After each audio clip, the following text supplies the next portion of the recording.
Good morning guys, welcome back 30 days walking challenge లో day 10. 0 steps నుంచి అయితే start చేసినాం అనమాట. ఈరోజు వాకింగ్ స్టార్ట్ అయ్యింది.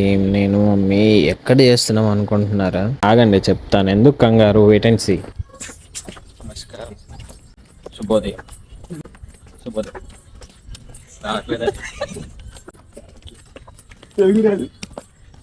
రోడ్ మీద వాకింగ్ చేద్దామంటే బిల్డింగ్ మీద వాకింగ్ చేద్దామని పట్టుకొచ్చు.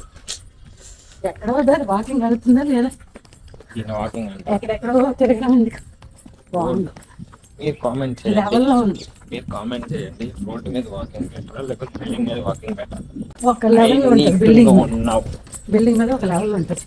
అప్ అండ్ డౌన్ అన్నీ ఉంటాయి రోడ్డు. రోడ్ అన్న అప్ అండ్ డౌన్ కాకుండా అన్న కట్టడానికి ఏమైనా నేషనల్ హైవేనా? అలా ఉంటుంది. National highway up and down ఉంటుంది. మనం కట్టించాం ఆ రోడ్లు ఏమైనా. నాకు వీడియోలు కంటెంట్ లేకుండా పోయి చూసారా? పెద్ద సమస్య వచ్చి పడింది. When moon bro meets sun bro, బాగుంది కదా. ఫైనల్గా రక్తాలు చెమటలు చిందించిన తర్వాత స్టెప్స్ అయితే కంప్లీట్ అయిపోయాయి. 5302 స్టెప్స్ కంప్లీట్ చేసాం. ఎర్లీ మార్నింగ్ సన్ రైజ్ చాలా మంచిది తెలుసా. విటమిన్ డి వస్తుంది, అందుకు కాసేపు ఎండలో కూర్చో. సరే, సైనింగ్ ఆఫ్. నెక్స్ట్ వీడియోలో కలుద్దాం. బాయ్.